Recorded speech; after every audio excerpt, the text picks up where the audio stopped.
નમસ્તે બાળકો, આ વિડીયોમાં આપણે ગુણાકારને આધારિત શબ્દ કોયડાનો ઉકેલ મેળવતા શીખીશું।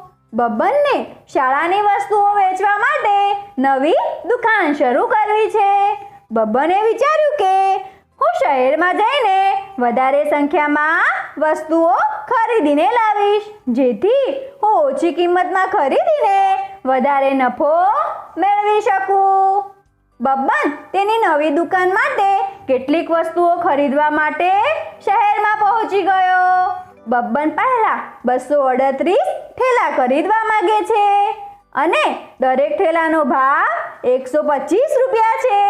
હવે બબ્બન વિચારે છે કે તેને કુલ કેટલા રૂપિયા આપવા પડશે। બાળકો, શું તમે બબ્બનને આ પ્રશ્નનો ઉકેલ શોધવામાં મદદ કરી શકો છો?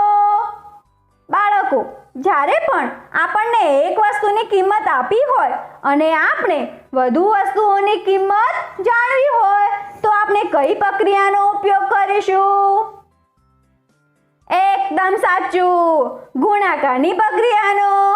અહીં એક ઠેલાની કિંમત 125 રૂપિયા છે અને આપણે 238 ઠેલાની કુલ કિંમત શોધવાની છે। એટલા માટે આપણે 238 ને 125 સાથે ગુણાકાર કરીશું। બાળકો, શું તમે આ ગુણાકારનો જવાબ શોધી શકો છો? તમે ઈચ્છો તો વિડીયોને રોકીને આનો જવાબ શોધી શકો છો। આપણે આ રીતે 238 ગુણ્યા 125 નો જવાબ 29,750 છે એ શોધી શકીએ છીએ। બબ્બન તે 238 થેલા ખરીદી લીધા અને બીજી વસ્તુઓ પણ ખરીદી અને પોતાની નવી દુકાન ખોલી દીધી। બબ્બનને તેની પોતાની દુકાનમાં દરેક ઠેલાની કિંમત 150 રૂપિયા રાખી છે। બબ્બનની દુકાન ખૂબ જ ચાલવા લાગી। એ દર અઠવાડિયે 8 ઠેલા વેચે છે।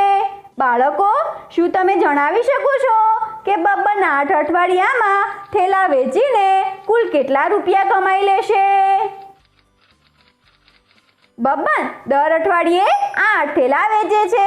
પહેલા તો આપણે એ જાણીશું કે 8 અઠવાડિયામાં બબ્બન કુલ કેટલા ઠેલા વેચશે। આપણે આ જાણવા માટે શું કરવું પડશે? એકદમ સાચું, દર અઠવાડિયામાં વેચેલ ઠેલાની સંખ્યાને કુલ અઠવાડિયા સાથે ગુણાકાર કરવો પડશે। 8 ગુણ્યા 8 થઈ ગયા 64। બબ્બન 8 અઠવાડિયામાં 64 ઠેલા વેચશે। બબ્બન દરેક ઠેલાને 150 રૂપિયામાં વેચે છે। બબ્બનને 64 ઠેલા વેચીને કુલ કેટલા રૂપિયા કમાયા તે શોધવા માટે આપણે માત્ર 64 ઠેલાને 150 રૂપિયાથી ગુણાકાર કરવો પડશે। બાળકો, શું તમે જણાવી શકો છો કે આનો જવાબ શું હશે? તમે ઈચ્છો તો વિડીયોને રોકીને આનો જવાબ શોધી શકો છો। શાબાશ બાળકો, તમારો જવાબ એકદમ સાચો છે। બબ્બન 8 અઠવાડિયામાં 150 રૂપિયાના 64 ઠેલા વેચીને 9,600 રૂપિયા કમાઈ લેશે।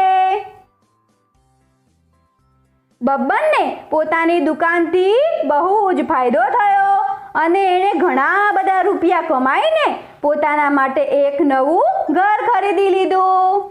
બાળકો, આ વિડીયોમાં આપણે ગુણાકારને આધારિત શબ્દ કોયડાનો ઉકેલ મેળવતા શીખ્યા। હવે પછીના વિડીયોમાં આપણે આને સંબંધિત કેટલાક વધારે રસપ્રદ ઉદાહરણો જોઈશું।